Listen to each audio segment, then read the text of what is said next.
despite popular belief, good games don't start with people having a beer and saying, I have an idea.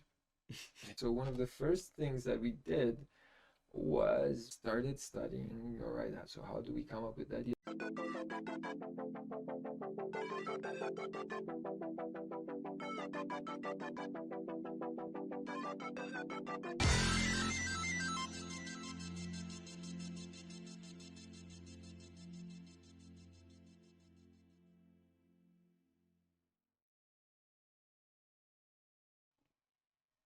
Welcome to the very first episode of Yunity Talks, community gaming, the podcast where we dive deep into the captivating world of video games and tech news, bringing together enthusiasts from all corners of the gaming universe. We are your hosts, Mickey and Razvan. and today we're thrilled to have two very special guests joining us from Amber Studio. First, we have the remarkable Ana, a mastermind in people operations at Amber Studio. Ana brings a unique perspective on how human resources and team dynamics play a crucial role in the gaming industry. Her insights into fostering a creative and productive workplace are invaluable, especially in an industry as dynamic as gaming. Joining Ana is the incredibly talented Gabriel, the head of studio at Amber Studio. Gabriel's expertise in leading the creative vision for games is something to behold. His ability to merge artistic creativity with cutting-edge technology is not only inspiring, but also instrumental in pushing the boundaries of what's possible in game development. Together, we're set for a fascinating conversation. We'll be exploring the latest in gaming technology, the evolution of game design, and how studios like Amber are innovating in the industry. We'll also delve into impacts of emerging technologies like VR and AR in gaming, and discuss the future of interactive entertainment. So buckle up, listeners. Whether you're a hardcore gamer, a tech enthusiast, or just straight up love play video games, get ready to embark on a journey through the digital world and going forward into the real one. So without further ado, let's get started. So, the first question will be how Ember started. A long time ago. Long time ago. But Okay. first of all, thank you for the invitation. It's really an honor to start these projects with you, and thank you very much again for the invitation. Yeah, and oh my God, Welcome. the setup that you guys have, and it's so professional. I mean, the people behind the screen don't see this. Where's the camera? Like, it's fucking amazing. Yeah, I mean, you guys have the lights and you have the script and you have the, oh my God, yes, thank you very much. This is an honor. Also, this is, like, I haven't done something live in so many years. I do have some, I'm a bit nervous. But Amber Studio, right? Yeah. How did it start? Do you want to tell the story? Should I tell the story? I think we can tell it from two perspectives. Yeah, I'm let's do a that. people ops Yeah. person, you are a game developer Yeah. at the end of the day. We've joined this company in the first or at the end of the second year. It's a really nice story. It's a successful story because it really started with two people in one room apartment. There were definitely two game programmers. But behind them, we have to mention that business speaking, this company was founded by Mihai Pohonțu and Dragoș Hâncu. It was, I think, some kind of a nice to have project during their life that they were living during those times. They really wanted a game development company. They wanted to develop their own games. They wanted to be present in Romania with a game development studio, an independent one. And since then, I don't know, fast forward from two people in one room apartment, today, more than 1,000 people around the globe. Wow. I don't know what I could tell. It was first 2 people in 1 room apartment. Yes. And then it was 2 people in a 2 room apartment. Yes. And then like it it organically The rooms grew. Yeah, and we continue started. to- We started like as a service company. Yes. This is what we did first, and we were lucky enough.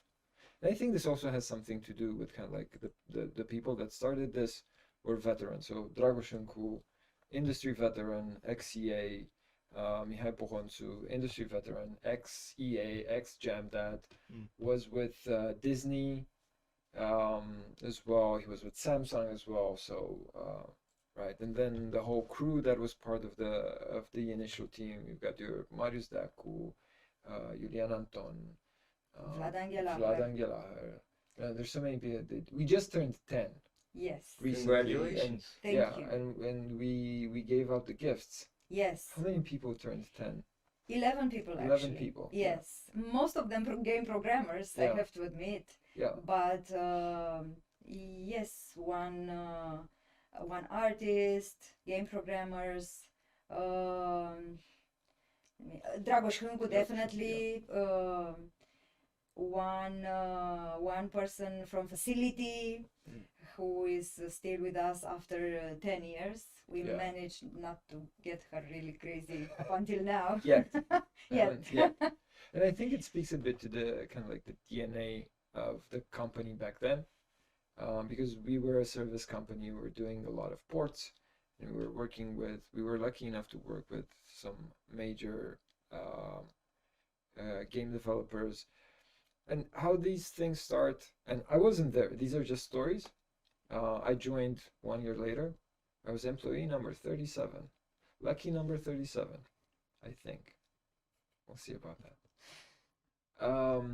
So it basically started as, and this was an ongoing story up to our first game. Amber would take, because there were so many veterans in this. Amber was able to take all these little to no time to do the type of project, right? So we have 3 months to launch. It would normally take 5 months to do this. Oh, we'll take it. We'll do it. Right. So it was wild times. I joined, I want to say 4 months prior to you joining, Yes. maybe. Yeah. 2014. Yeah. And back then we were looking to go into product development. So we had figured out outsourcing, well, not outsourcing, but services. Outsourcing is such a hard word. We had figured out services. We had figured out porting. Oh boy, I pushed something. And then we said, you know what? Let's. Dragoș approached me with this, and Mihai, and they said, let's go and make games. So this is. I was with Gameloft back then. And I really enjoy Gameloft. That's actually where I started my career. It's great people, and these guys were just a startup. I knew Dragoș. He was my superior. He was my boss at Gameloft. Well, he was producer. I was a QA engineer. I was a QA tester back then, and that's how I met him. And then he was my boss at EA. That's actually where I met all of these wonderful people. So yeah, they approached me and they said, let's make games. We're making all this money out of services. Let's also make games. Now I was not the first creative to join. There were 3 other very creative people that are still in the industry right now, and that we are very thankful for going with us through the first years of product development. Cristi Popa, he's the art director for. He's one of the art directors at Amber right now. He is working in the name of the studio is Avalon, which is probably the best studio. Because you're my leading studio. it. Okay. So he's the OG art director of Amber. We were lucky enough to work with the very wonderful Ksenia Pamphil, accomplished comic book artist and mother and game maker, absolutely amazing. And Raul Paraschiv, right? My brother from Gameloft. We actually went into game design kind of like at the same time 17 years ago. That's how we joined the industry. So these guys were there before me, and they were making these prototypes, and they were trying to do something, figure out their own game. But and you guys probably know this. You guys play a lot of games. You guys are Yes, connected to yes, the yes. industry. It's very difficult to make your own game, and it's also extremely difficult to publish your own game, just because you need to do acquisition and you need a budget that's at least as big as the development budget. Not that the development budget is small, like in any way. So yeah, it was a bit of a conundrum. So what we decided when I joined was that we were still gonna go for work for hire, uh, and we approached Disney. We approached Disney Interactive. We had all these collaborations with them in the past year, and we wanted to make a match three. Uh, I was crazy about match threes back then. I still am crazy about match threes right now. I like match threes. I like casual games. We still make this. It's one of the reasons why I joined Amber. I wanted to make casual games. I think casual games are just probably the quintessential of games, but that's something that maybe we touch on later on. So we ended up doing Cinderella Freefall, and we did Cinderella Freefall in 5 months. With absolutely it was a team of four. But we probably I don't know if you guys noticed this, but I listed a game designer, two artists, so no engineer. Right, so then that's not to say that we did it without an engineer. Our friend and brother Stefan Poda joined us, and then our other friend and brother Teo Ionescu joined the team. And we ended up shipping Cinderella Freefall, which was a match three game that launched with the movie. And while we were doing this, we were also recruiting. We were also buying computers. We were also looking for a place to kind of like where do we needed a space for our studio because we didn't have enough space. So there's just this crazy these crazy 5 months of doing everything. I remember that after we shipped, I just wanted to go to sleep. I was like, oh, I'm done with this. So our team grew from 4 individuals, the three guys that I mentioned earlier. It peaked at, I want to say, 12 people. Yeah, I think so. It peaked at 12 people. It was such a rush. It was a really it. I still remember the first review that we got on the App Store. It said it was by a user that had the name handle Kelly Dog. I don't know if this person was a dog or Kelly? or Kelly Or a robot. or a robot. Maybe it was a bot. I don't know. But it said, I'll never forget this. Great game. My daughter loves it. Also our dog. So also our dog, and I was thinking maybe also our dog is doing them. Does our dog also love? Anyway, it's one of those things, right? That you only get, and I think everyone that's made a game probably remembers their first review, their first magazine review. This is mine, and I was so happy because it was a 5-star review. Congratulations. Right. So we ended up roughly with 10 million downloads, which back then was not amazing, but it was really good. The game stayed live for, I want to say, 4 years. But what was absolutely wonderful is that we had finally made a game. So because this is the struggle, right? And we still were and we will forever be a service company. And maybe we talk about this at some point as well, but for a service company, the portfolio is incredibly important. Because if you're gonna approach someone and say, hey, I can make this game for you, they're gonna go, well, have you made this game before? But whenever we approach a publisher or not a publisher but a possible partner, kind of like approached them with our, well, here's our portfolio of games, and thank God it's grown 10 times since, maybe more. 10 years, 10 times. Yeah, yeah. So so then we did more match 3 games. We did live operations for a bunch of Disney games, Disney Dream Treats. We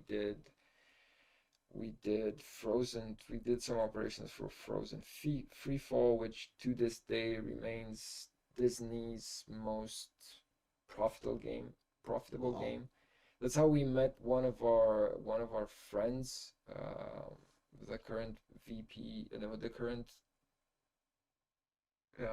Scott, the current um, chief product manager, Yes. the very wonderful Mr. Scott Humphreys. Holla.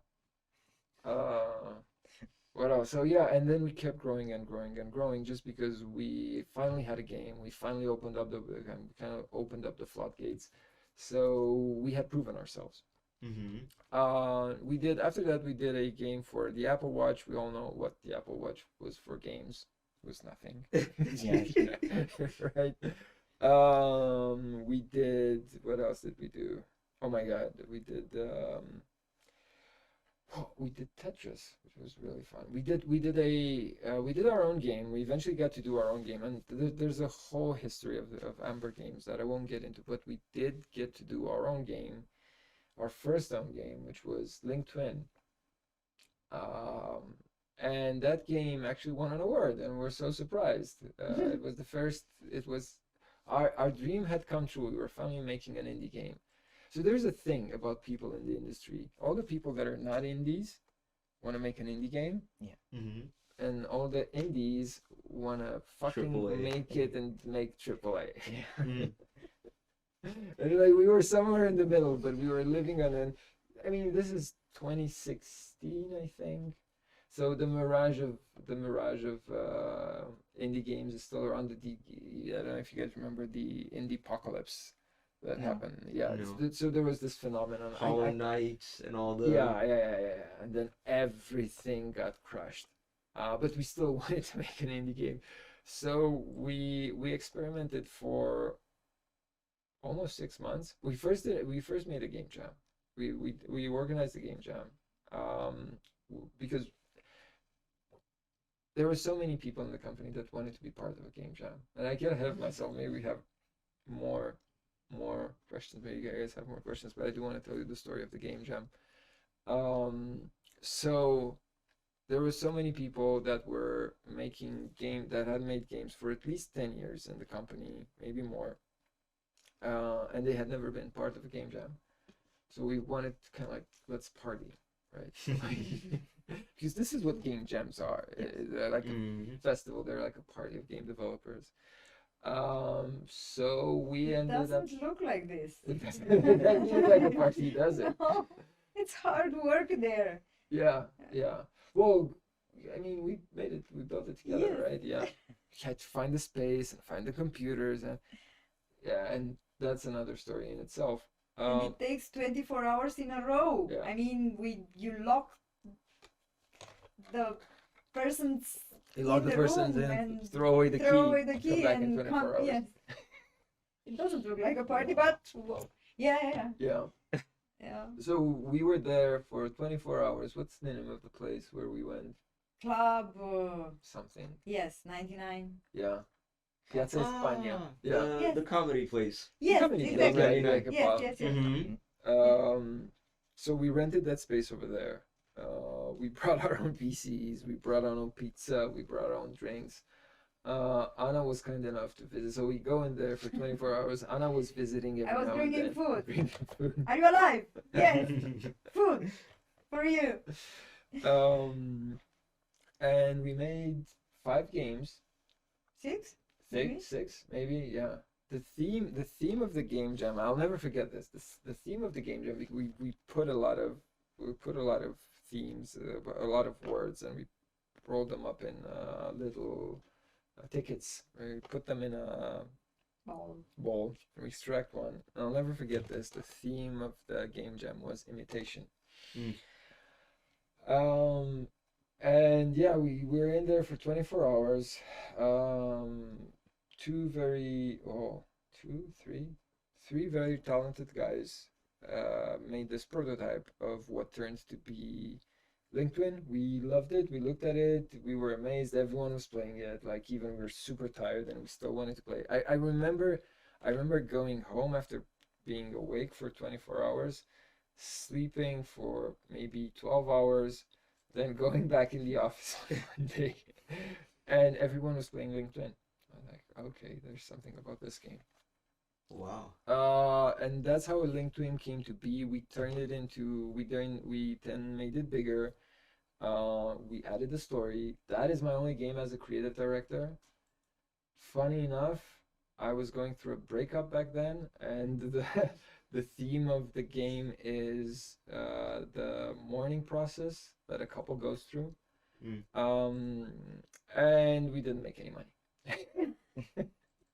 We didn't was make fun. any money with it. It was super fun. So we decided to take it to the big indie pitch at Pocket Gamer 2017, maybe. And lo and behold, we come in second place. Congrats. And yeah, and we got a check for $2,000. I think, no, 20. I don't know. No. Two. No, two. I mean, I think $2,000 didn't even pay The pizza. the pizza. For the entire 1 year of development. Yeah, or for the game jam. No, definitely. Yeah. Mm. Yeah, but that was, and like there's so many stories that I could tell you guys, because kind of like each title that we made, each title that we shipped has a bunch of stories tied to it. But yeah, that's the story of our first original game. We then made other original games. We also made more games for our partners. I don't know how many games we've made up to now. I have no clue. But yeah, that's the early Amber Studio in short. Yeah. Did I miss anything? Well, Incredible. knows? And speaking of development, could you please tell us what are the steps to actually creating a video game? From the idea on paper or in your head to actually putting it on the shelf or digital storefronts. And you mentioned all these IPs that you've had the privilege of working with. Yeah. How does copywriting work in the video game industry? Yeah. It's a very good question. Let's start with the process. Mm-hmm. Let's start with the process. So, despite popular belief, good games don't start with people having a beer and saying, "I have an idea." That's true. That's true. It never starts like that. One of the first things that we struggled with at Amber in a kind of like in the position of an independent studio, so no headquarters in the US or France or whatever, no portfolio of games that, right, so there's no Splinter Cell 2, there's no FIFA 12, Mhm. there's like, you have nothing there, no IP, you have no idea. We have no idea about how to create ideas. So one of the first things that we did was we started studying, all right, so how do we come up with ideas? Because we did, I think, the first, speaking of how you come up with ideas, we tried going into a room and coming up with like brainstorming. And this was the first, these were my first 3 months at Gameloft, where we were all getting into rooms and we were struggling to find an idea, but it was essentially the blank sheet syndrome, where you have to start with something but you don't know what to start with. So later down the line, we are joined by this very talented designer. His name is Bogdan Dinka.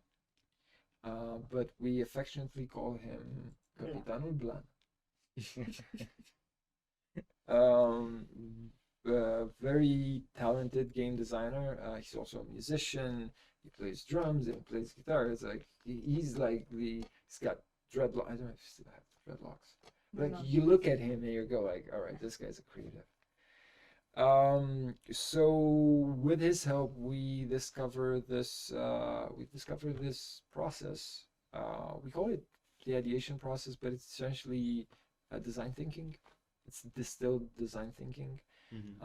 And we start understanding about here's how you do your research, here's how you come up with a set of suppositions, here's how you test them, here's how it right. And we kind of like we take the design thinking process and we strip it down to what we now call the triple diamond method. And it's the triple diamond method says you first before you start working on your product, so before having vision, you need to serve you have to identify a need. A need, Okay. right? Especially because we're building product. We're not talking about inspirational creativity. We're talking about useful creativity. Someone once said that creativity, I forget his name, but creativity is essentially problem solving in that someone finds useful, that serves someone's need. I think his name is this person that I'm referring to. I think his name is Nick Skillicorn, and he has a TED Talk on YouTube where he talks about why creativity has to serve a purpose. Especially creativity in the day and age of product where you actually have to make money with it. So we start off with what's the need. We then start researching and we understand what the landscape is. What are the other products in the landscape? Is there competition? Is there anyone else that has solved this problem? And we say, you know what? There's this need in the market for a match 3 game or a first-person shooter or etc. It can be anything. Here's who's doing it, and here's how we think we could make it better. Here's how we think we could make it useful. So, before actually I get ahead of myself, the first question is, we know what these guys are doing. How could we make it more useful? How could we make it better? And then we come up, and this is the kind of like the second diamond where we come up with, well, here's all these ideas on how we could make it better. Here's all the answers to this challenge of how we could make this product better, useful. Essentially, what's the solution to this problem that we have? And then thirdly, then the product development cycle itself begins, and it goes through having a concept, so kind of like consolidating the answer to the question in art direction, technical direction, game design at a high level, kind of like write everything down. Here's what we think this game should look like. Here's how we think this game should feel like. Blah blah blah. We call this the concept stage. There's an intermediate stage that's called the prototype stage, and this is usually the place where if there's something that we're unsure of, we want to test it, see if it's fun. So had we now started to make a match 3 game, we know that match 3 games are fun. We wouldn't prototype that. Now, if we were to start and to make a first-person shooter that's based on music, right? That's something that we would want to test. Like, how does that go? I actually think, I don't know if you guys have seen it. I don't remember the name, but there is actually a first-person shooter game that recently came out, and when you shoot your gun, it plays the drums or it plays a guitar riff. Something similar, Hi-Fi Rush, if you know, something similar to that. So. I think so, maybe, yeah. Well, but it's like that kind of game. That kind of game, you want to prototype it first. Before you take it to production, before you start investing money into it, you have to prove, we want to prove that it's fun. And then the final stages are essentially scaling up your idea. So adding content, adding more mechanics, adding more of everything, and then taking it to launch. There's a new paradigm that is emerging. Well, it's been out there for at least 15 years now, with the emergence of the App Store and the Google Play Store and etc. Now games are being put live very soon in their development process, just so we can test them in live and see their KPIs and improve on that. That's that's the game development framework in kind of like in short. So it goes from, all right, let's start ideating on this. Let's identify the need. Let's identify how we serve that need. Let's see if it's fun, if our solution for that need is fun, right? That's a prototype and everything, and then let's build a game. Yeah. And then there was a second Copywriting. And how, copywriting.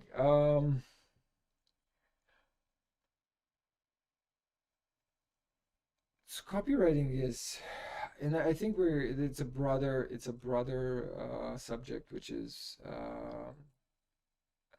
intellectual property, right? licensing. Licensing and essence. intellectual property and everything. So this essentially boils down to service models. There's owners out there who are willing to lend their service model to a game maker for a part of the profit.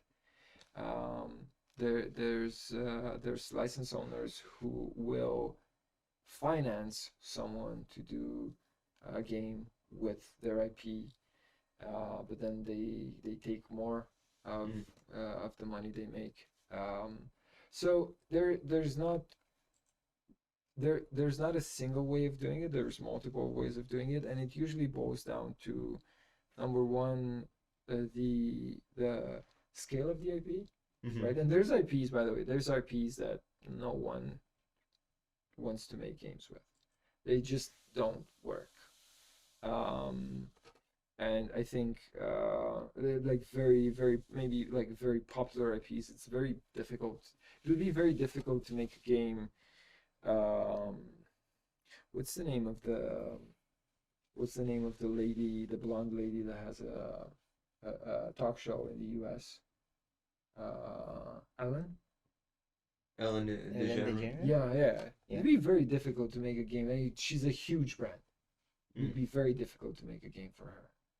It's the kind of thing that if you look at the overlap between people who play games, and who knows, maybe right now there's someone making a hell of a game, right? But if you look at the overlap of people who play games with the overlap of her audience, and it's not only audience, but it's kind of like her values, and it's the aesthetic. It's kind of like everything that she is. Because it's a brand, right? There's just no overlap. It's an amazing brand. You could make amazing games, but how do you turn that into a game? It's very difficult. So and that's kind of like one extreme. And then there's the other extreme, which is Star Wars. There's so many games that we could make with a Star Wars IP. And it's a spectrum. So I guess it's be careful about everyone. Be careful about what IP you decide to, what brand you decide to put on your game. So some brands are stronger in the gaming space. Some brands are not. And it really kind of boils down to that. It boils down to the developer's capability of making a appealing concept based on that brand, and the brand's power boils down to that. And then everything else becomes a negotiation. Intriguing. Yeah. Wow. I'm gonna drink some water because I feel like I've been talking for. So since we talked about copyright and finding a way to make a game, the next question will be, which will be the future? What consoles will be the future, or we will be on PC more, or mobile, web free maybe, AR or VR? Actually, this is one of your favorite questions. It is, right? Yeah. Yeah. Look, I've been making mobile games for the past 19 years, soon to be 20. I think mobile is still the future. We've seen some nice phones for gaming with cooling and everything. Right? They're like PCs. Right? Yeah. Yeah. And it's like,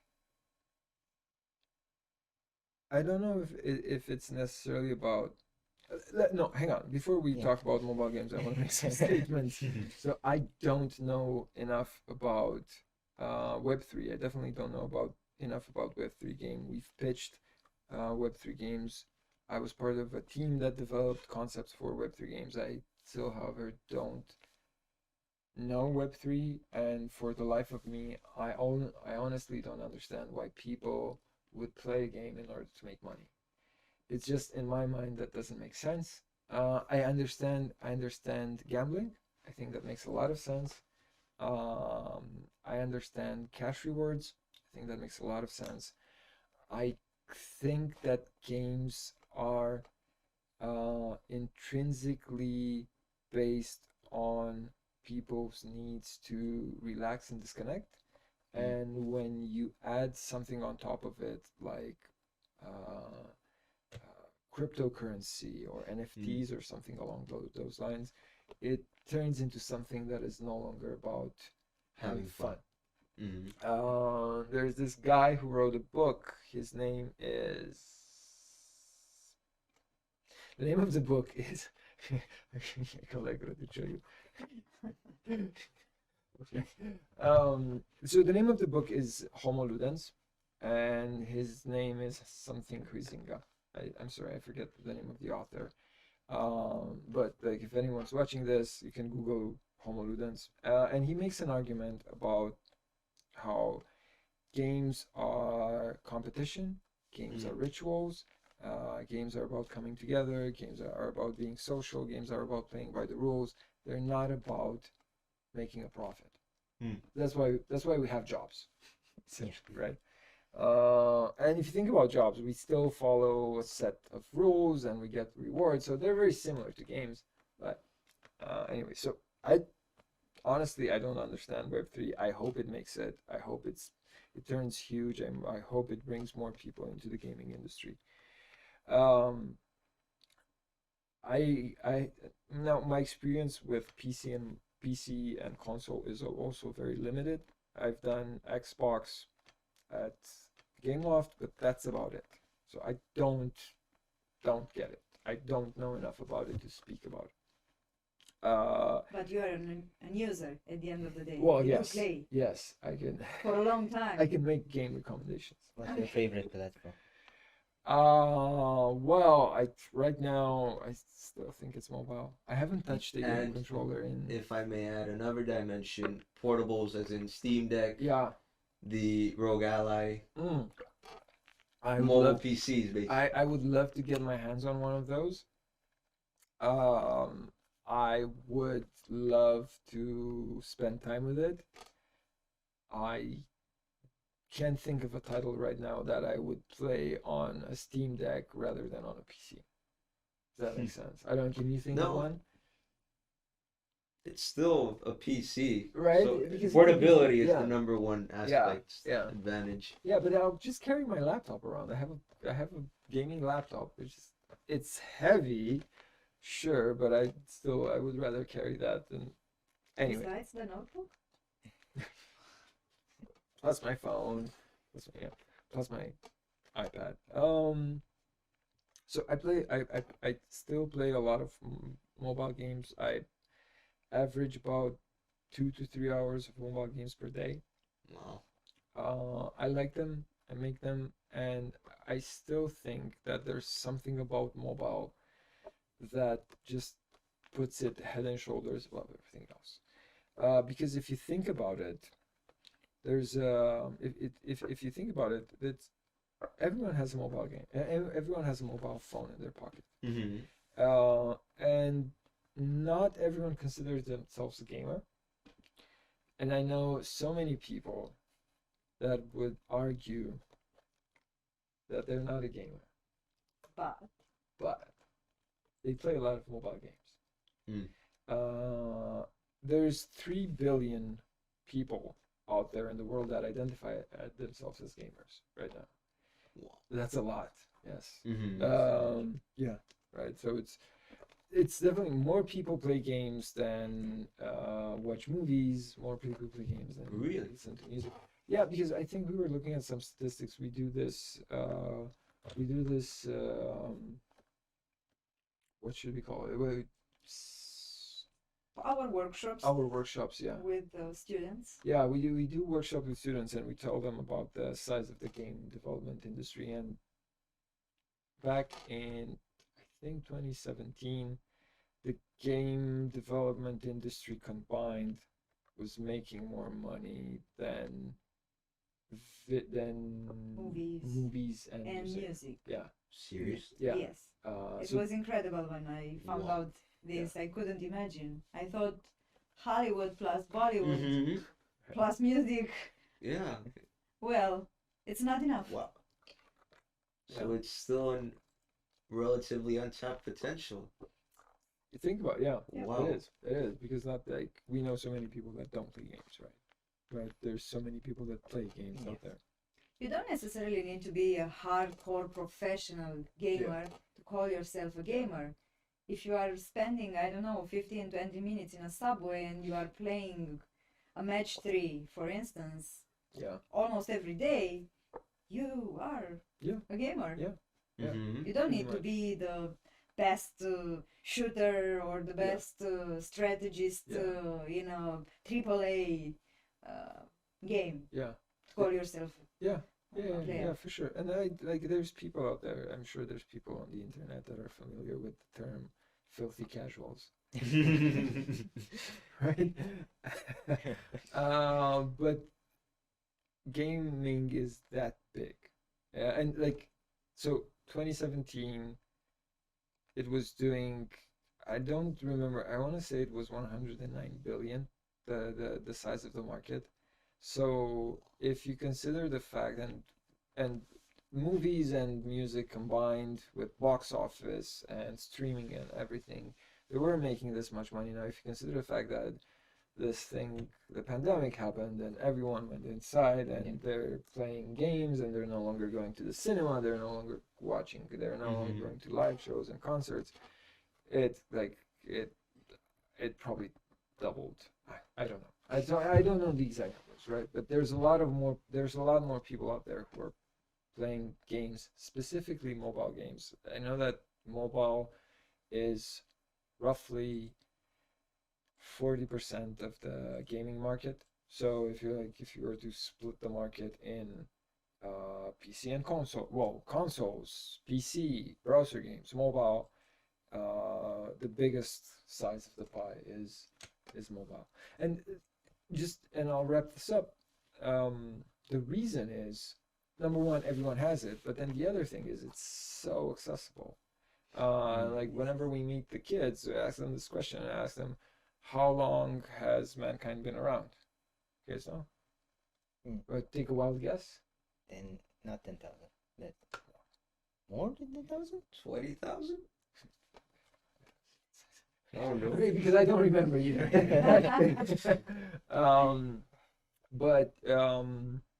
So we've been roughly working with tools for, I want to say something around 20,000 years. And by tools I mean very That's a lot. very basic. Use a rock to break another rock. But that's a tool essentially, and we started one of the reasons why people evolved is because we learned how to work with tools. The other thing is, then we created all these tools, very elaborate tools, and then we end up making the PC, which is, if you come to think about it, if you think of the guys over at Microsoft, they're going to say they're all about enabling people to do more work. So they're tools as well, doing Excel and what we're doing right now. We're using tools. And there's a lot of people using tools. But it kind of takes a minute to learn how to use a mouse and keyboard and to learn how to use a software. But with mobile phones, you just touch it Go back Mhm. 10,000, 20,000 years ago. Right? It goes back to just smashing stuff. It makes sense, like all that haptic feedback and instant feedback and instant gratification, and combine that with just lightning fast internet, continuous access to knowledge. I don't think mobile phones are going away anytime soon. I think they're gonna become even more part of our lives. I don't know if they could be more part of our lives. You guys probably have this. You leave your home and you check for your wallet and you check for your mobile phone. Yeah. And then if you forgot your mobile phone, you're gonna go back. If you forget your wallet, you're like, whatever, I'll pay with my phone. Right. And let's consider that kids that are born these days, they are not in front of a PC, but in front of a mobile phone or a tablet. It's easier to start playing and finding fun on a mobile platform. Yeah. So everyone's got access to phones, and I would say they're ubiquitous right now, and they're gonna stay like that.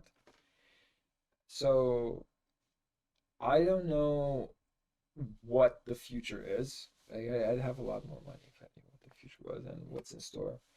Because it is very difficult right now to make a game on mobile. It used to be indie heaven. It no longer is. Everyone who wanted to make a name for themselves 10 years ago, they made a game on mobile back when there was the iPhone 2 and the iPhone 3. They kind of like they democratized game distribution because they went around big publishers. Now it's no longer the case because big publishers now kind of like own own the App Store and the Google Play Store. But we're definitely going to see more and more games and more complex games, just cross-platform games. I mean, it's Fortnite, right? Yep. PUBG, like all these, they're just killing it right now. Arc as well. Arc, yeah, that game's amazing. So, yeah. Were you guys expecting another answer? Are you fans of, I don't know, VR, AR, stuff like this? Hoping for different days in the future? I'm waiting for it to actually be massively adopted, as it's still a niche in my opinion up to now, but I don't know. And can I just say, like, I love your guys' energy and passion. And the next question would be, how does Amber develop such an innovative, inclusive, passionate, and diverse culture within the company? And also, how do you listen to your customers and receive feedback with regards to your projects? We have these forums. You want to take this and talk about culture?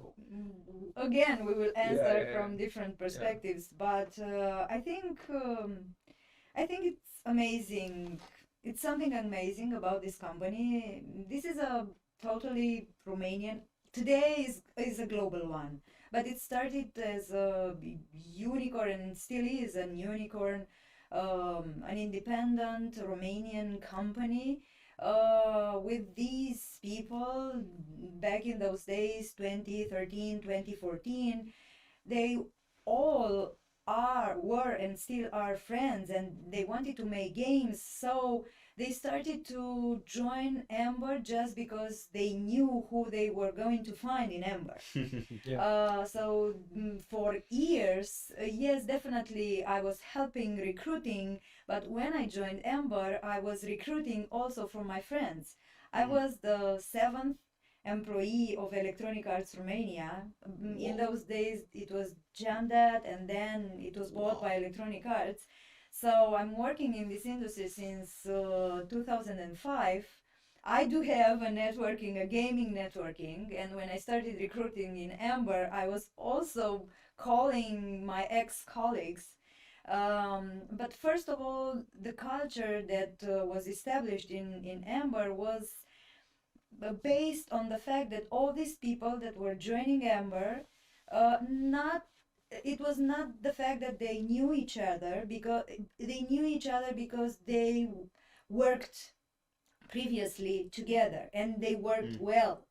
So they start talking about Amber among them and starting to present Amber as it's a very big word as an employer, but as a company, as a place, as a community. Hey, come join. I'm already an employee here. Do you feel like coming and working like in back days next to me? And they were believing, and they still do, in the same values. They had the same passion. We do have the same passion and the same values, and we do believe in same behaviors. We do have a huge respect among each other. When I was hired and I started to recruit, definitely I was going within interviews with hiring managers, and one of our colleague was explaining all the time to candidates, hey, we do have one value, which is common sense. And I thought, okay, it's too little, too much, confusing. No, it's common sense. We do respect each other. We do work. We do fight because we do have different opinions. But at the end of the day, even when we do fight with arguments. Sometimes things cannot move because we do not align, because we do have different ideas, but it's about respect. It's about how we treat each other among each other. So yes, I believe that we people that are still in Amber, because people come and go during 10 years, you can imagine more than 3,000 people joined this company. But at the end of the time, those who chose to stay with this company, we do have and we do share the same values. And these values, yes, we do. If you access our website, you will also see there our 7 official values. But in the end of the day, if you summarize all those values, they are talking about how we treat each other. They are talking about people, because skills can be taught.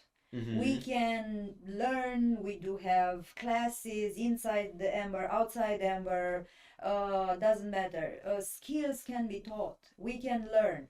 But if we do not match our behavior, our personalities, it's really difficult to be colleagues. We can be friends, we can go out for beers, but it's really difficult to create a product with money, with the deadline, and at least, but not just during, at least from 9 to 5.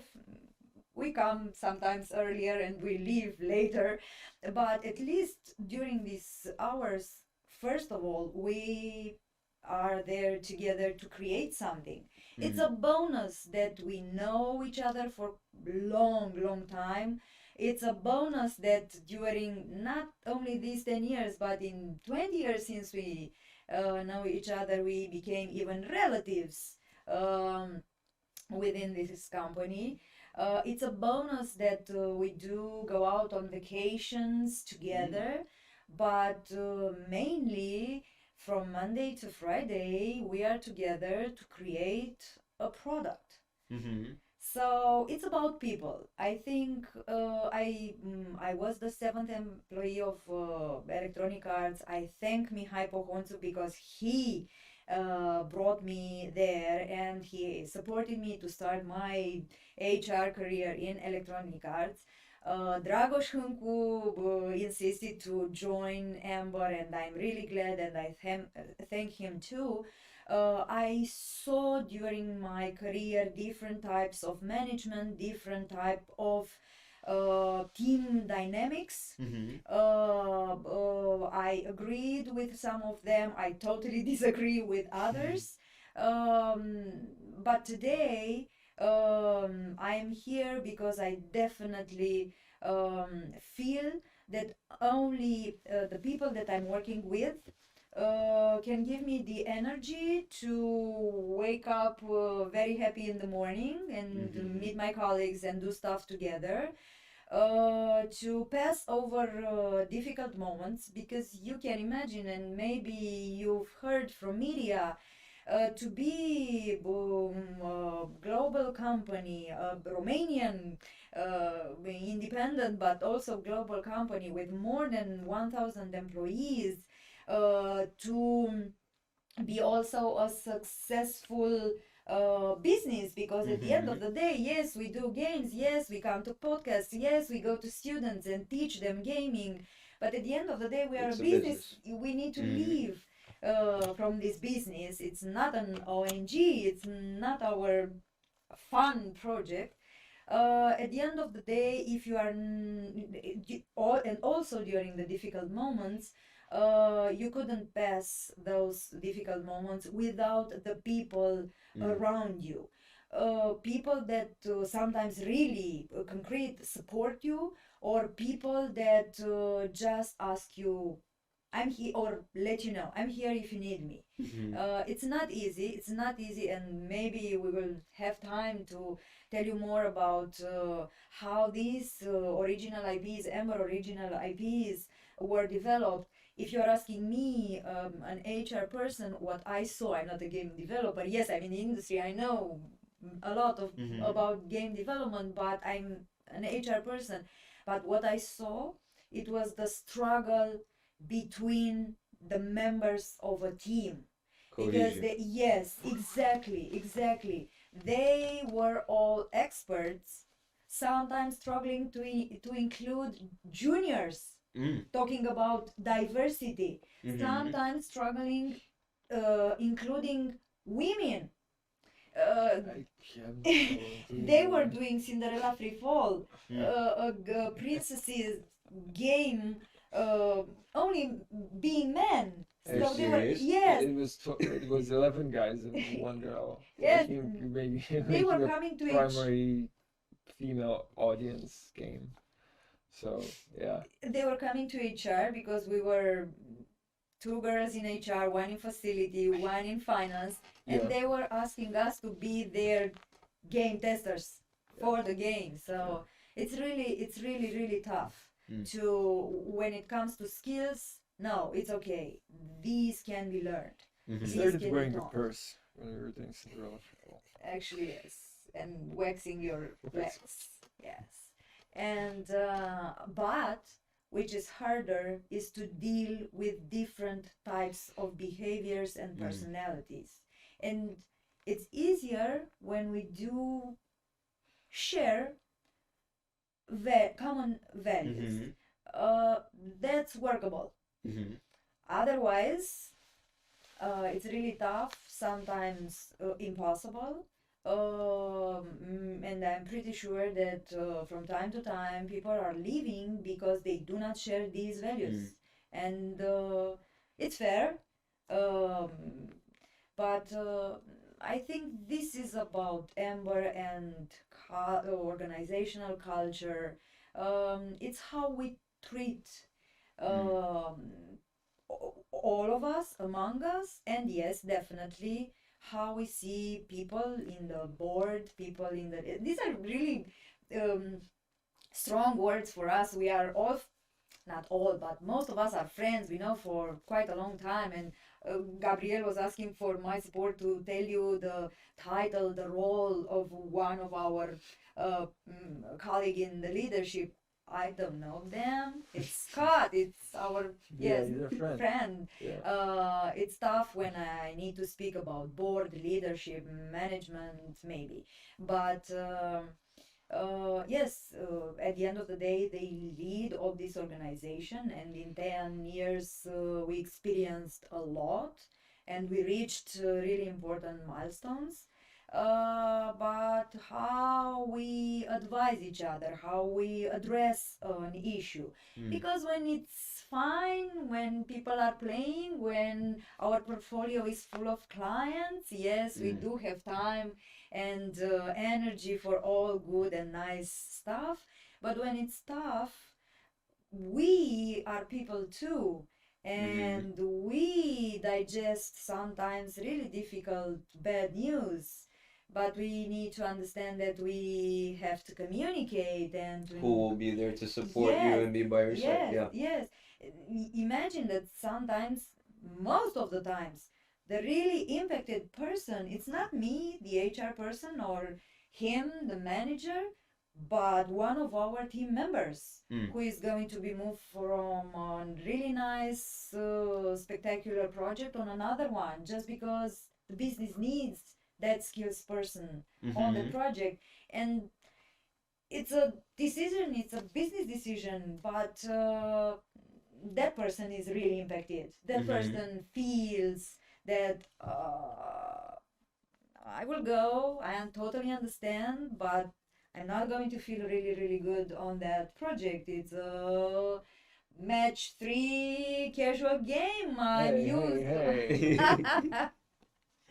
So it's about, to summarize it up, it's about people. It's about how we treat each other. And um, if you don't have the proper environment, because what's proper for me might not be proper for Exactly. you, if you don't have the proper environment during these lots of working hours, you cannot hang on in there. You can, but for a specific period of time. I'll let you say how you feel. yeah, it's the people business, really. It really is. Game game development in so many ways is, if not, it's definitely not the people business, but it is a people business. Um, like Anna was saying, you can learn the skills, you can learn your Excels, you can learn your Mm-hmm. Unities, you're gonna get better at drawing, you're gonna get better at making games in general. Um, if you don't have the right people, it's very difficult to do it. Like one of the reasons why I spent such a long time at Amber is because I think it's very important to make what you want to make with the people you want to make it with, if that makes sense. Mm-hmm. It's kind of, Totally. yeah, because it's like half of the fun is being surrounded by friends. And by the way, and this is a very young industry, right? So gaming has been around for what, 50 years tops. Pong, I think, was the first game ever. But Yeah. Well, there was one so like prior to that. There was one 80s. prior to that. It was a tic-tac-toe game. It was called Bertie the Brain. Yeah, but like no Check one it played out. it. It was shown at the International Computer Fair, sometimes in the 50s, and then people in universities got access to computers, and go figure, they made all this calculus and they solved all these really difficult problems, and then they ended up making games because why not? Mm.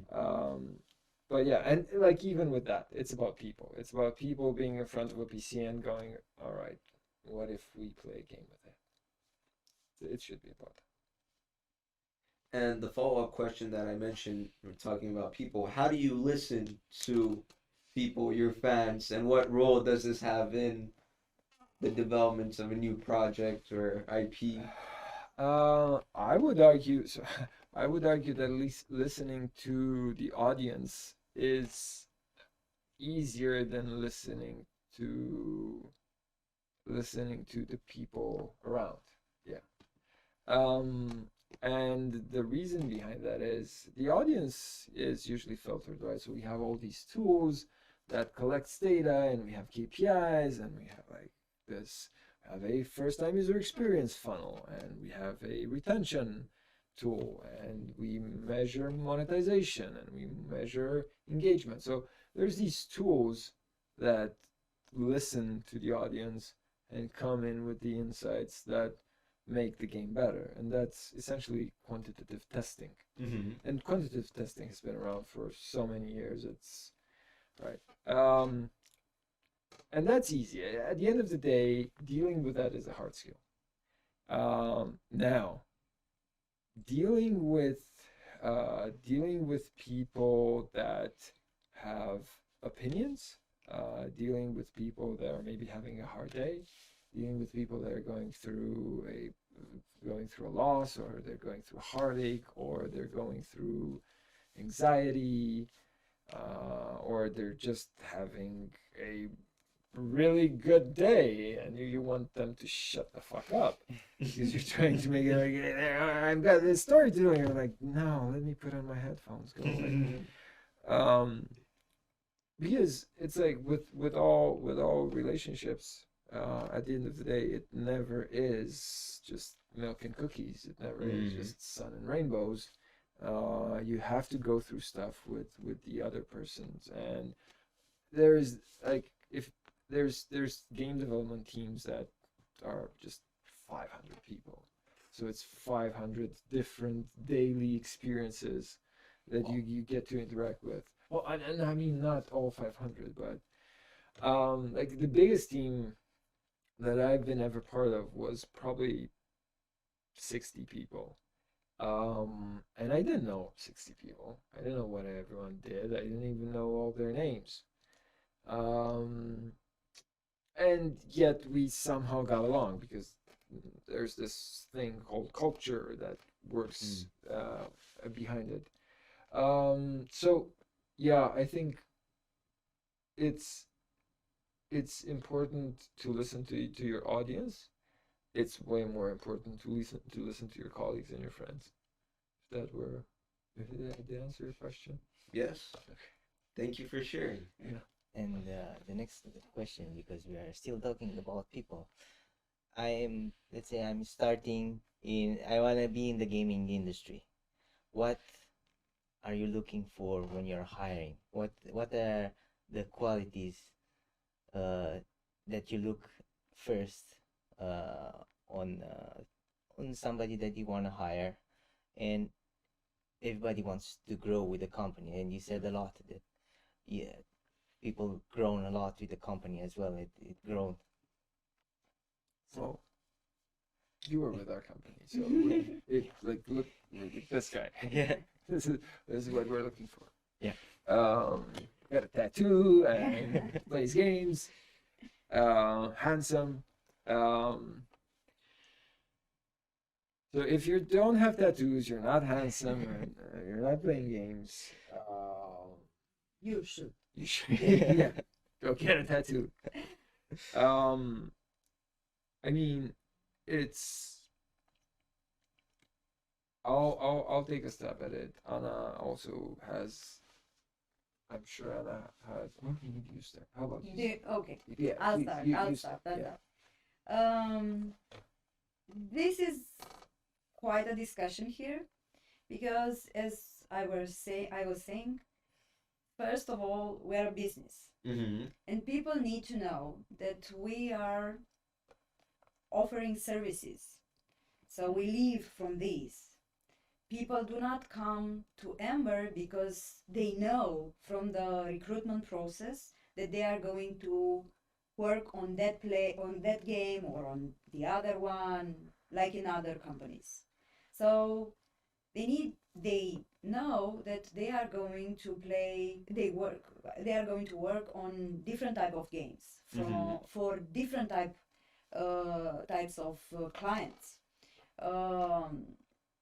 This is something that you need to be really fair with yourself and take into consideration to accept or to decline. We need a type of flexibility. If you want to, let's put it on the positive way, if you feel an opportunity for you, either it's an opportunity to grow, either it's an opportunity to diverse think. You get bored rapidly, but we need a type of flexibility. We cannot, in this company, afford to put someone on a chair and to stay forever there. Projects come, projects go, projects start. projects end and we need an artist today. It's not that often, but it's an example. We need the same artist today here on this project, and in, let's say, 2 months we need him on another one. This could be a match 3, the other one could be I don't know, shooter. Total opposite. Yes, total opposite. Thank you very much. So we need flexibility if we are talking about this company, if we are talking about Ember. And we explain all these things. I mean, these are not secret. We do not trick anybody during the recruitment process. We do really have really nice colleagues in TA, talent acquisition, and we really appreciate them for doing their job really well by explaining and making sure candidates not just hear but listen to what they say. So flexibility is one thing. We need, because we are an independent company and we live from what we generate, we need people that enjoy learning every day, mastering Constantly learning. Yes, it's a need for us. It's really necessary in all the In companies. the entire world. In the entire world. But if we make a mistake, in our case, it's really easy. The client is not going to pay the bill at the end of the month. So we need people that are really enjoying learning every day. Definitely we need team players, because we do not stay isolated in rooms. We do work in teams, and it's important to be a team player. It's important, and by team player I mean lots of things. It's important to listen. It's important to know how to communicate, because sometimes it's difficult. Imagine how it was for us in 2020 to go home, all of us. We were around 300-400 people in Amber. We were spending our every day together in a room, and next day we were all home for more than 4 years, because today we are still at home, and our communication skills definitely needed to be improved to adapt. Yes. So you need people that communicate quite easy. We are all different, and some of us are introverts, some are us are extroverts, and so on. But if we identify the channel, the communication, the efficient communication channel, this is the mastery. In the end of the day, we need to communicate efficiently. So flexibility, people who enjoy learning, team players, good communicators. It's more about behavior. Yes, of course, if you know as a recruiter that you are going to recruit a 3D artist, first of all, you will look on portfolios and you will look on candidates that the technical skills are absolutely a must. True. But sometimes when you do have 2 candidates, and sometimes, maybe most of the times, when you cannot hire both. Most of the times we look at how they match with the people that they met in Amber. How the candidate did a better match with the people, that person, with the people that the candidate met during the interviewing process. Intriguing. Yes. We're gonna spend. It's like we're gonna spend. Think about it like this. You're gonna spend 8 hours. Might as well get along with them pretty good. Might as well, right? It's like, for some people, it's more than they spend with their girlfriend at home. So you do want to get someone, like for me, it's get someone who's proactive. Like you wanted them to do their stuff. Get someone who is product oriented. So they want to make games. They are crazy about games. And then good communication. Like that's the big, and you touched on this as well. Because how it goes is like no one wants to carry the other person. So you do want to work Unfortunately. with someone who is, well, I would say fortunately. No, I would argue fortunately, because if I have to carry, I mean, at some point, if you're my friend, I will get down in the mud with you if you're in trouble. Right. I will help you, but I don't want to, like, I'm going to carry you, but it's like, I have to do my job as well. Right. Um, so you know what they say, that the team always moves at the speed of the slowest member. Mm-hmm. So you do want someone who's proactive. You do surround yourself with. We do want to surround ourselves with people who are constantly on the lookout for. Let me learn more. Let me find out about the next game. I'll try this and I'll try that.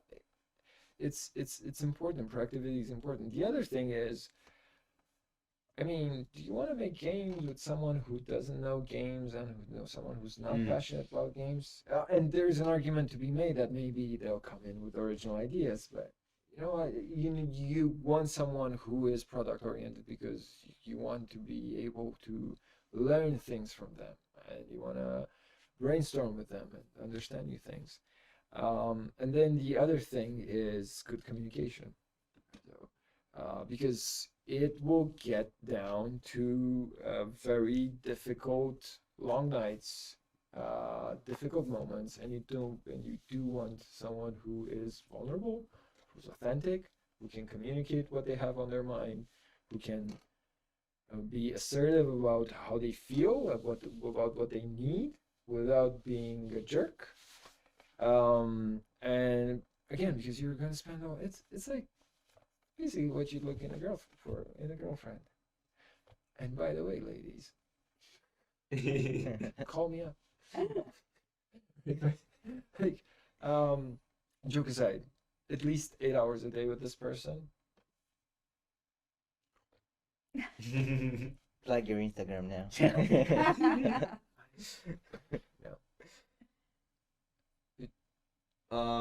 So moving forward, talking about all these skills, the skill sets, can you share a time when an experience, a project didn't go as planned and what you learned from it, as well as the other way around, where all these skills contributed to something that ended up being phenomenal?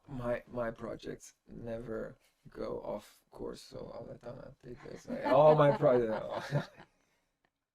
I wanted to make a joke and say, oh, we will need another podcast. What went well and what didn't. Yeah. So we can definitely talk a lot about things that didn't go that well. You can pick for for this podcast. Definitely, I believe you have. I have a lot of stories. Yes, pick one. A lot of stories. Otherwise, we'll sleep here today. Yeah. Because I'm enjoying very much this podcast. It's a good conversation. So the question is, what are some of the things that you learned from a difficult time, a time of failure, and likewise from a success story? So, I mean, success story, that's easy. Like 2 people in an apartment, that's the success story. And then I think Ana should tell you about Botashan, because that's another success story. And maybe... You already spoke about Cinderella Free Fall, which was... but sure. The question is actually what you learn when you have success and what you learn when you fail. No, but let me do failures first. Failures first. I believe that people are saying that if you are successful all the time, you learn absolutely nothing. You can't learn if you don't fail. You learn more from failure. So. Yeah. Failures. Okay. Yeah. For whatever reason, I keep thinking about my love life. But let's move on. Not from today. That. I mean, everything. Everything. I mean, depending on how you look at things, everything can be a failure or a success. I saw this thing. It's on my Instagram. Speaking of Instagram, there's this wall that's somewhere in the neighborhood of Bucharest that says, success is the ability of getting up from each failure and smiling, or it's something along, just continuing to go. And it's something along those lines, right? Like I cannot think of any project be it Cinderella, be it I mean even Amber as a whole. In the latest game that we're doing, that we're making a new Link Twin game. Um, so they all have their hiccups. Mm-hmm.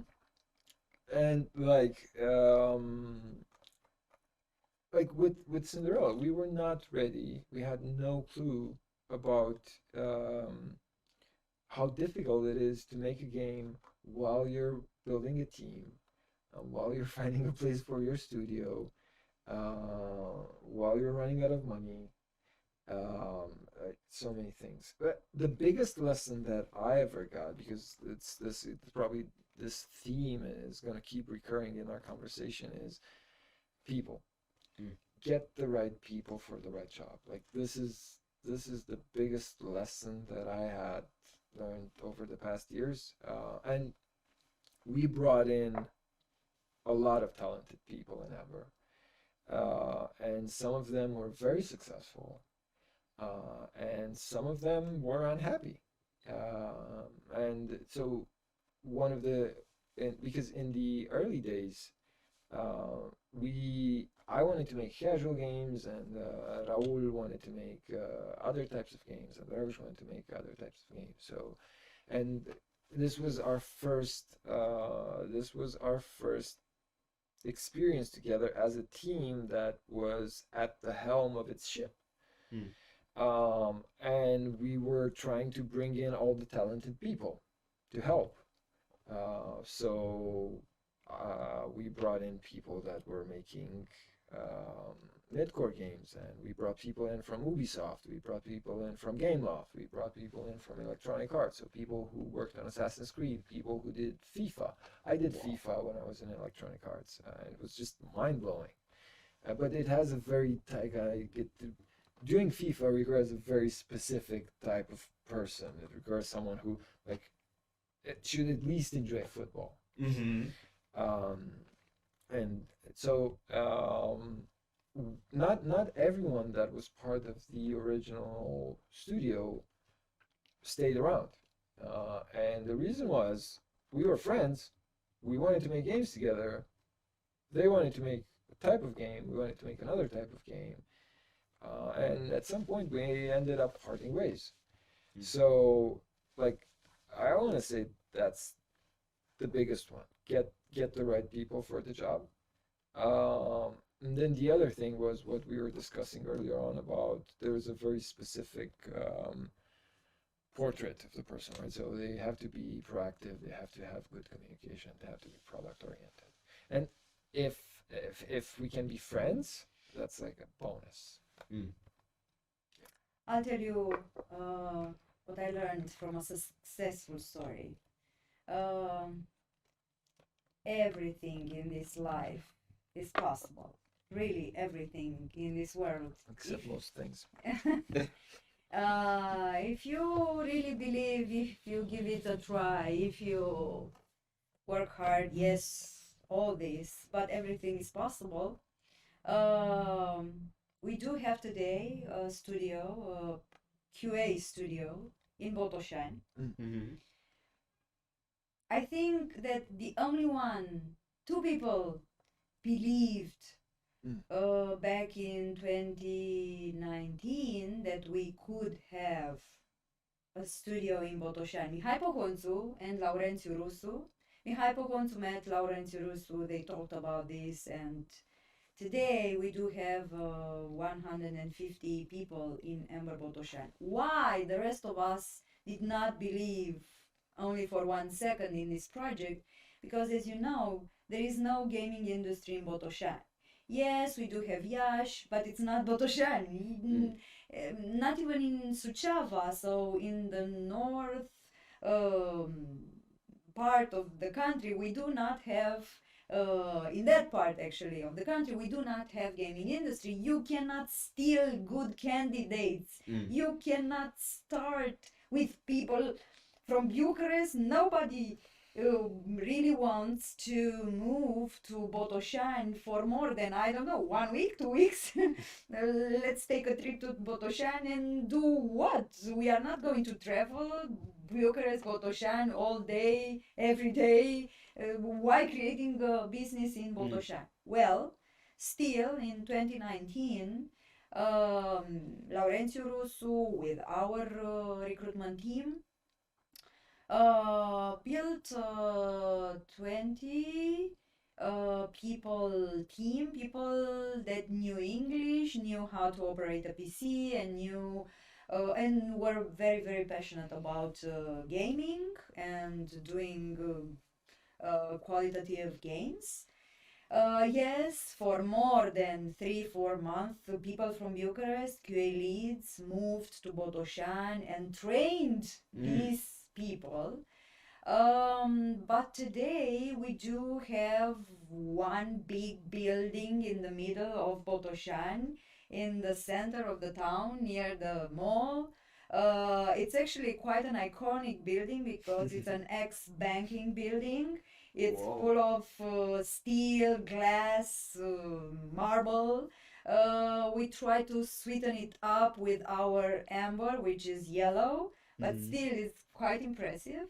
Looks like a Death Star, if you ask me. Oh well. People in Botoșani that are not yet working in Amber find this building like a meeting point. So people in Botoșani know about this.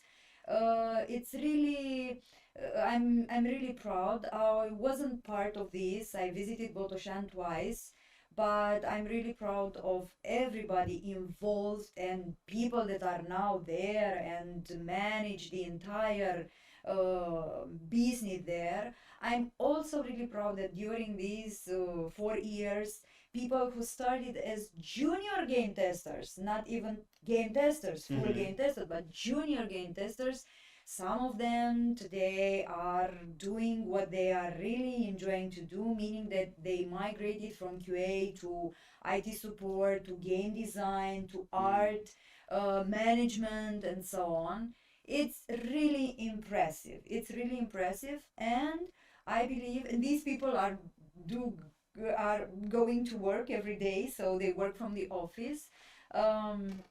Some of them that are not living actually in Botoșani are working from home, or some of them are living in Iași, Suceava, and so on.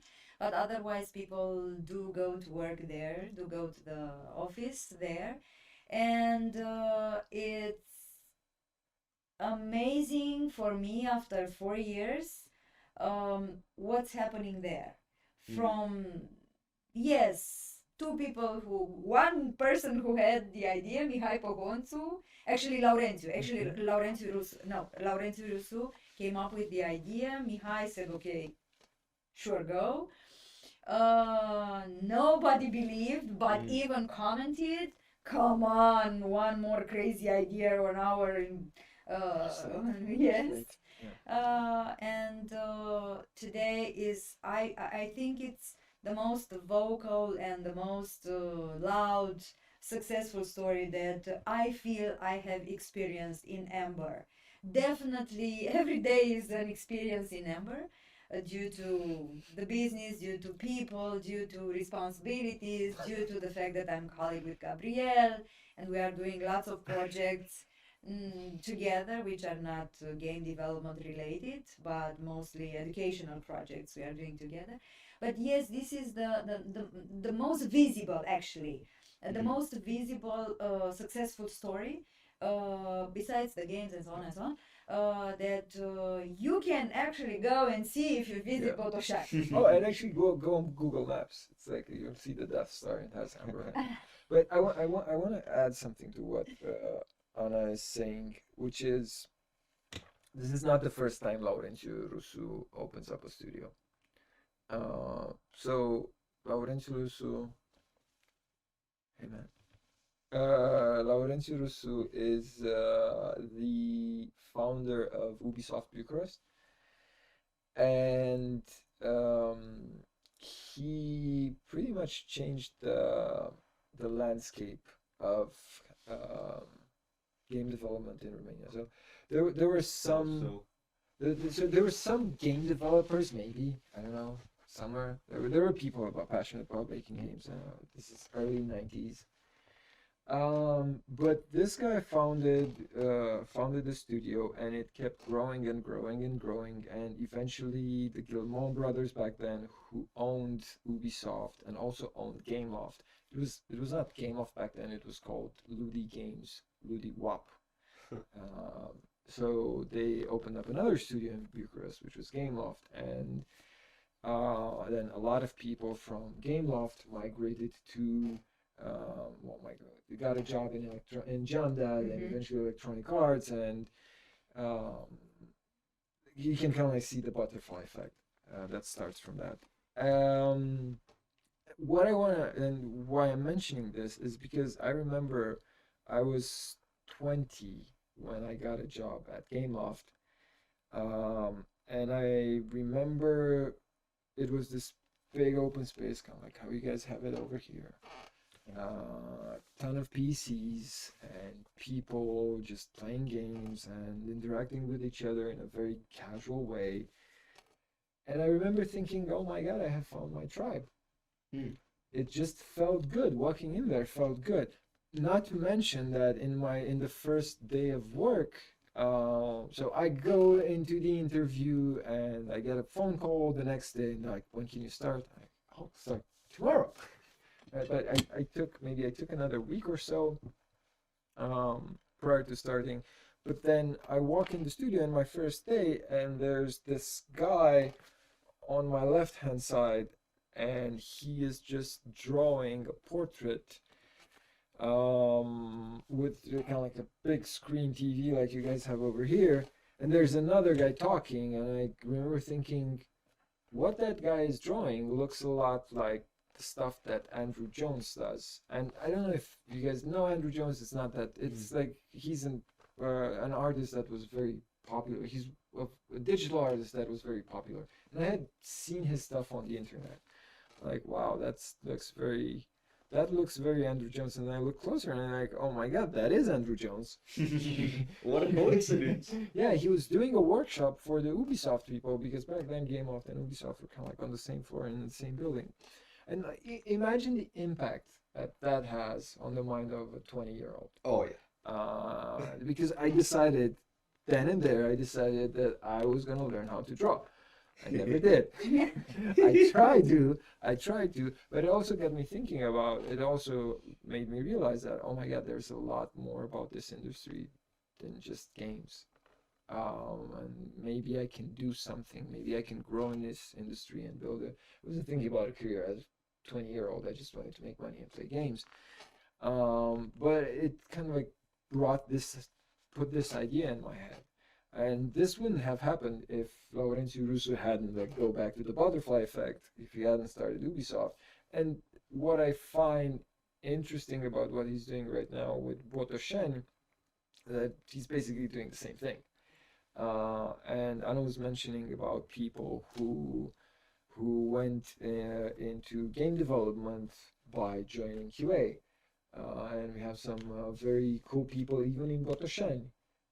We have really two great small, I wouldn't call it, I would say bigger success stories than Amber Botoshen. And I'm going to say hi to Eduard. Hey, Eduard. And to Andrei. Because these guys started in QA and they went into game design and level design. And they're killing it.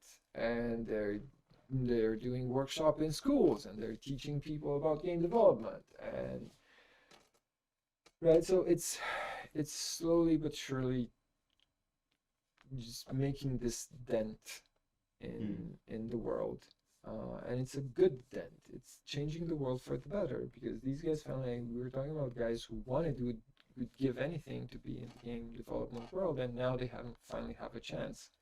So yeah. For me, it's more impressive that I've heard stories from people in Botoshan saying, hey, I'm coming back from UK. Yes, Yeah. Definitely, I'm not going to earn as much money as I was earning in UK, but I'm coming back home. Or other people telling me, hey, I just finished high school and I can still stay in my native town. I'm fine here and I don't want to leave. I don't want to move to Iași or to Bucharest unless for, I don't know, university and stuff like this. And you can say, hey, come on, they are young. Yeah, it's the moment when they can travel. And but it's really important. Imagine us. Were we considering when we were in our 20s to leave Bucharest? Unless to, I don't know, the western part of Europe. I was going to go to Japan and marry a geisha. Okay, but not to work there, just to marry. Maybe. Okay, okay. Yeah. So it's really touching for me when I hear that there are today 150 roles for 150 people from Botoșani, and to understand that this company, all the people involved changed lives. It's for me as a girl, it really feels touching and good, and I don't know, bravo for everybody. Yeah. So no matter success or failure, it's about the people, as you said. Yes. Compassionate people. Yes. And that are willing to step up and teach you things so we're constantly evolving. Thank you for saying this short sentence. Yes, indeed. This is the essence of what we talked to so far. Yeah. So, what you can tell us about Amber influencing the gaming area and the gaming industry? What's next? Again, we do have two separate and sometimes common perspectives. Yeah.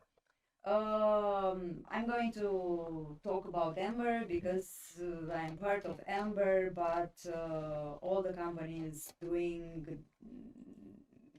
the same efforts. We rapidly understood that we cannot rely on the public educational system. And we struggle, and we do have a program called Amber Academy. We are even also working and partnering with an ONG called Arden.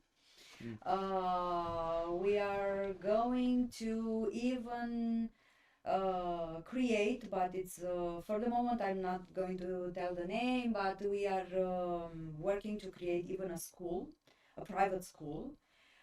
So we really work a lot to offer youngsters from the shortest type of educational program to the most complex one. We go to youngsters with, I don't know, just a presentation to let them know that there is gaming industry in Romania. You can have a career in Romania. You can even see retiring yourself from this industry. There is another conversation with parents who need to understand. It's an educational tool nowadays. Yes, today, when they will consider that their kids are staying too much in front of a PC, what they need to do is not just stop them, but guide them what to do with a PC, what to do with a mobile phone, because they may have a real strong career in our industry. On the other hand, we do have colleagues teaching in Bucharest and outside Bucharest in public and private schools. We do have people teaching in the art faculty in Bucharest. We do have people, colleagues teaching game design, for instance, at the master that is at the acting, cineting, which is the part of acting faculty. Acting and theater, I don't know how to call it in English. Theater school. Yes, theater school, UNEATC. We do have people that are organizing workshops with real curricula and things that people are going to learn and use after they finish this workshop. So we are really, really involved in, and again, it's not just us, but I'm talking about Enver, to make sure that young people, high school kids, students, or even people that have graduated can find their way in our companies. It's tough. It's not tough to teach. It's tough to integrate juniors, because these guys are seniors. You know how seniors maybe sometimes really picky, or I don't know. I'm joking, but it's really tough to really know how to integrate a junior and to continue to grow that person. So this is going to be for the future. More and more young people in Romania will find out about our industry. Will find out that FIFA that they are playing is not made in US. It's made in Romania. Assassin's Creed is not made in US. It's made in Romania. It's fabulous. I mean, even Candy Crush. King was here in Romania for a while. They left several years ago, but we had King. Wow. Yes, so we are really good in this gaming industry, and this was the vision of those two co-founders, Mihai Pohonțu and Dragoș Hângu, when they started Amber. Put Romania on the gaming global map. But I will let you answer to this question too. Yeah. What's going to be next? I mean, I just wanted to say that I consider myself a professionally decent guy in making games. And I don't know how we're doing on time, so I'll keep it super short. This will be the This last is it? question. This is Yeah. it. This is it. I'll keep it super short. I have no idea what's coming next. I think that it's it's a very interesting time in games right now. I think it's a very interesting time for game developers. The industry is going through a rough patch right now, but it will end, and I'm just trying to be an optimist. Maybe this is another subject with another game developer in the Yeah. industry, because we are living an interesting year, totally different. We are in the industry since the beginning of 2000. Yeah. But it's really interesting this It's a year. really It's a interesting really year, it's a really difficult one, globally speaking. It's really difficult for everybody. It's a subject for an entire podcast, because among us, yes, we are asking Yeah, but ourselves. let's not end on that. Let's No, not end no, on no, because no, I realized it's new. I It's realized new. I realized I was having this Michael Scott moment Okay. where I started saying something and I didn't know where I was going with it. So we are bringing a game to Netflix Cloud really soon. Okay. And I don't know if you guys knew about this, but there's gonna be games on Netflix. Right? So, well, there you go. We are, like Ana was mentioning, we're working on creating a School of Digital Arts, a University of Digital Arts. And also, I'm planning to go drinking tonight because it's Friday, and everyone should do that. Yeah, that's it. Should we end on that? Yes. Let's end on that. I Okay. think it's a really nice response. Yeah. Thank you. That Cool. was great. Thank you very much, guys. Can I Yes. just say hats off to the both of you and to Amber for all the wonderful projects that you're doing to keep this passion, this topic alive, and to promote it to future generations. That's just Thank you very much. Congratulations to And you. thank you very much. This is new for us. You are new for us. Wish you good luck in this podcast project. Thank you for inviting us to open the first session. And I'm not trying to say just nice words. It's really an honor. Thank you. Thank you. Thank you Thank as you very well. much. And with that, that's a wrap for today's episode of Yunity Talks, community gaming. Once again, a huge thank you to Ana and Gabriel from Amber Studio for joining us today and sharing their invaluable insights. We dove deep into the evolving world of gaming technology, explored the art of game design, and peeked into the future of interactive entertainment. It's been truly an enlightening and thoroughly enjoyable conversation. To our listeners, thank you for tuning in. If you enjoyed today's episode and don't want to miss out on more fantastic discussions about video games and tech news, make sure to subscribe to our podcast. We'd also love to hear your thoughts, so join the conversation on our social media platforms. Follow us on YouTube and Twitch, and be on the lookout for our upcoming community gaming page on the internal Unity platform. You will not be prepared for what we have coming.